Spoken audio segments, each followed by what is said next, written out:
मंगू जळगाव जिल्हा परिषद शाळेत महाराष्ट्र दिन उत्साहात साजरा। 1960 रोजी 106 हुतात्म्यांच्या बलिदानातून मुंबईसह संयुक्त महाराष्ट्राची निर्मिती झाली। भाषेच्या आधारावर स्वतंत्र राज्यासाठी मराठी माणसाने मोठा संघर्ष केला। हा दिवस महाराष्ट्राची गौरवशाली परंपरा, मराठी अस्मिता आणि हुतात्म्यांच्या त्यागाचे स्मरण करण्याचा सोहळा आहे। म्हणूनच दरवर्षी 1 मे रोजी राज्यभरात महाराष्ट्र दिन मोठ्या उत्साहात साजरा केला जातो। त्याचप्रमाणे मंगू जळगाव येथे जिल्हा परिषद शाळेमध्ये आज 1 मे महाराष्ट्र दिन उत्साह साजरा झाला। एवढी वंदे मातरम, गर्जा महाराष्ट्र माझा व राष्ट्रगीताने परिसरात अगदी उत्साहाचे व आनंदाचे वातावरण दिसून आले।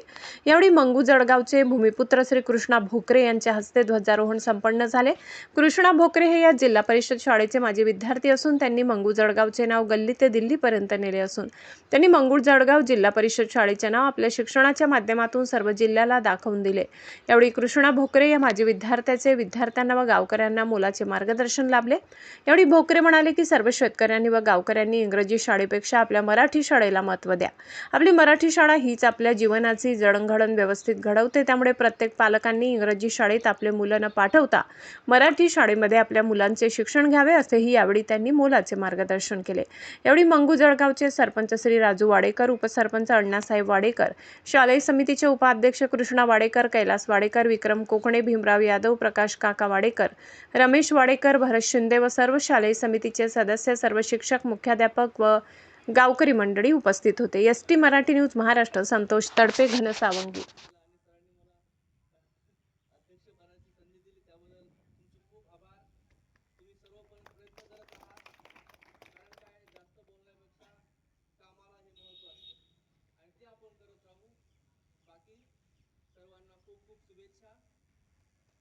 तर एका शिक्षकाच्या पाठीमागे किती विद्यार्थी असले पाहिजे, तर तो प्राथमिक शिक्षणासाठी जो रेशो आहे 13:1 म्हणजे 13 शिक्षकांना एक शिक्षक असला पाहिजे। किती? 13 शिक्षकांना। आणि आपल्या ज्या नॅशनल एज्युकेशन पॉलिसीने सांगितलेलं आहे 30 विद्यार्थ्यांच्या पाठीमागं एक विद्यार्थी असला तर चांगलं शिकू शकतात। तर तुमच्या शाळेमध्ये किती विद्यार्थ्यांना किती शिक्षकांना सांगू शकतात कोणी? अंदाज काढा, पटकन कॅल्क्युलेट करा, भागाकार करा। तर एवढे विद्यार्थी सगळ्या शाळेचे, एवढे शिक्षक, कोण सांगेल मला रेशो? सांगा किती विद्यार्थी आणि त्याला भागिले तेवढे शिक्षक, किती विद्यार्थी आपल्याकडे? पटकन रेशो सांगा मला कोणी पण। साधारणतः 60 विद्यार्थी तुमच्याकडे, 55 किती आहेत?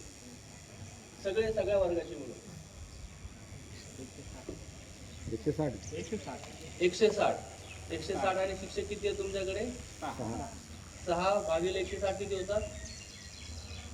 160 भागिले 6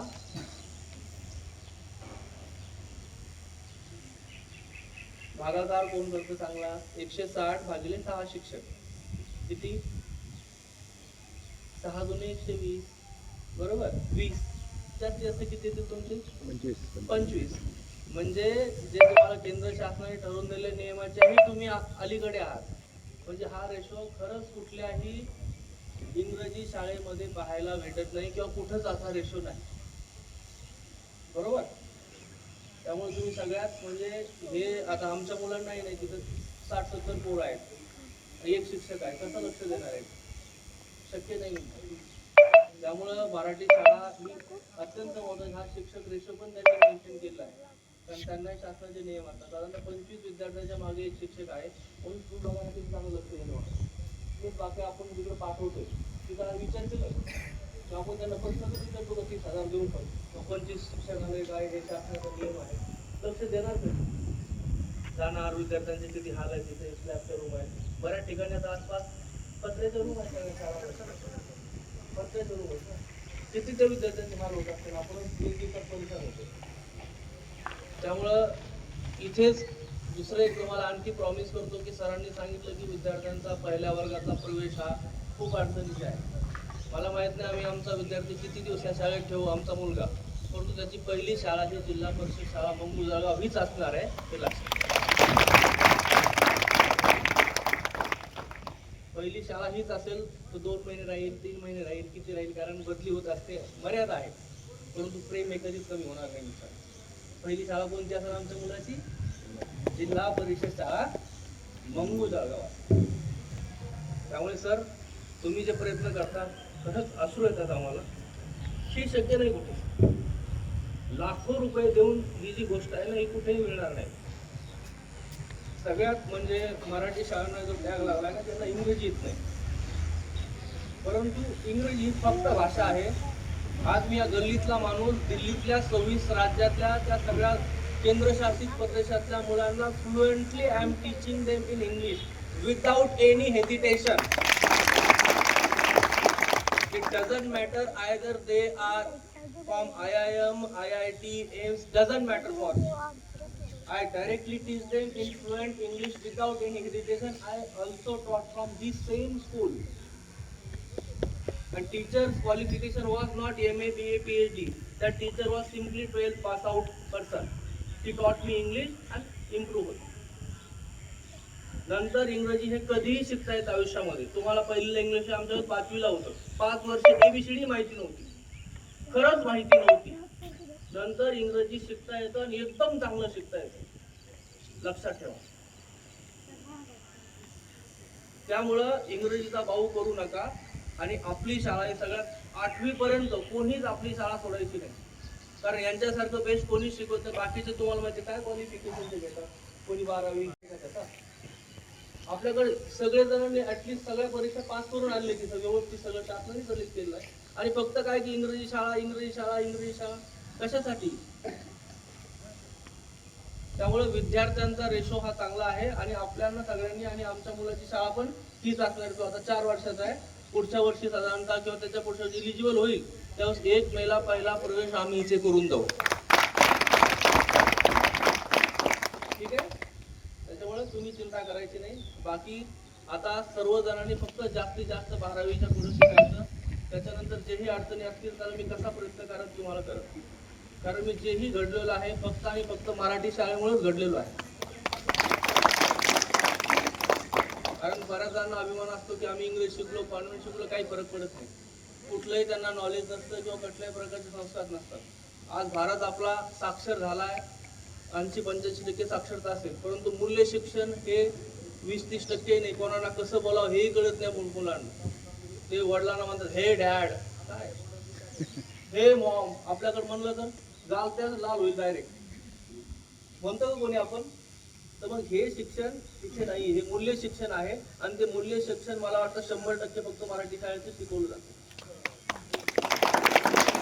साक्षरतेला कुठलंही महत्व नाही. साक्षर सगळ्यांना वाचता लिहिता येतं. अमेरिकेमध्ये सगळेच लोक इंग्लिश बोलतात, सगळे बोलतात. प्रत्येक शेतकरी पण तिथे इंग्लिश बोलतो. याचा अर्थ असा आहे की भाषा थोडी महत्व, भाषा कुठलीही शिकता येते. मला साधारणतः जवळपास नॉर्थ इंडिया सगळ्या प्रकारचे हिंदी बोलता येते. भोजपुरी, हरियाणवी, राजस्थानी, जोधपुरी, मारवाडी, सगळ्या हिंदीचे डायलेक्ट कळतात. आणि जवळपास 10-20% साऊथ इंडियन भाषाही कळतात. का तर दररोज कधी मला कर्नाटकामधून फोन येतो, ते म्हणतात युअर कॉल चालू माडी. ते कोणाचा कर्नाटकमध्ये उद्या हळूहळू भाषा जवळपास मला वाटतं पुढच्या 8-10 वर्षानंतर बऱ्यापैकी मला सगळ्या साऊथ इंडियातल्या भाषा तोडक्या मोडक्या कळतील. त्यामुळं भाषा लोक. आणि दुसरी गोष्ट आहे की सगळ्यांनी व्यवस्थित अभ्यास करा. कारण आता काय होतं, मी दररोज शिकवतो UPSCच्या मुलांना, अचानक डाऊन लेवलला येऊन मला मार्गदर्शन करणं अवघड जातो थोडं. ठीक आहे.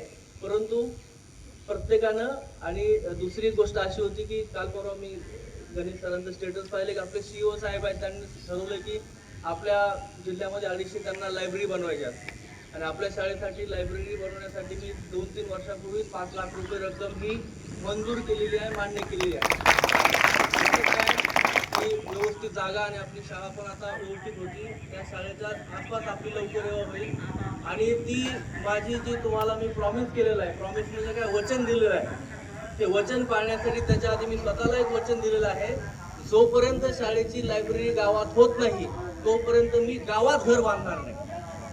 माझं घर गावात आधी शाळेचीच वीट लागल, त्या लायब्ररीची त्याच्यानंतर माझी लागेल. हे मी स्वतःसाठी वचन दिलं आहे आणि ते पूर्ण होणार आहे. 4-6 महिने 8-10 महिने इकडे होते. आपल्या सरपंचाची पण एकदा बोलून घेऊ, आपली जी शाळेची काही जागा आहे लायब्ररी एकदा फिक्स करू आणि ते व्यवस्थित होईल. त्यामुळं जे CEO साहेबांना मी पण 7-8 मला रिप्लाय नाही आला. परत मी त्यांच्याशी आता 2-3 दिवसात झालं परत एकदा बोलणार आहे. आणि त्यांच्या ज्या उपक्रमामधली सर्वोत्कृष्ट लायब्ररी मंगळगावमधली असणार. आम्हाला वाटतं काहीतरी श्रीकृष्ण कृष्णच नाव आहे त्यांचं, मला आठवत नाही काय. हा कृष्णकांत कनवरिया, त्यांना मी मेल लिहिलेला आहे. ठीक आहे, तर बघू त्यांचा जर रिप्लाय आला तर पाहू. आणि आपण ती लायब्ररी पण होईल, त्यामुळे सर्वांनी गावात शाळेत मराठी शिकायचं आणि मराठीमध्ये शिकून इंग्रजीच्या पोरांना नॉलेज द्यायचं. बरोबर, त्यामुळे आपण कोणाचं कमी नाही आहोत, खूपच जास्त आहे.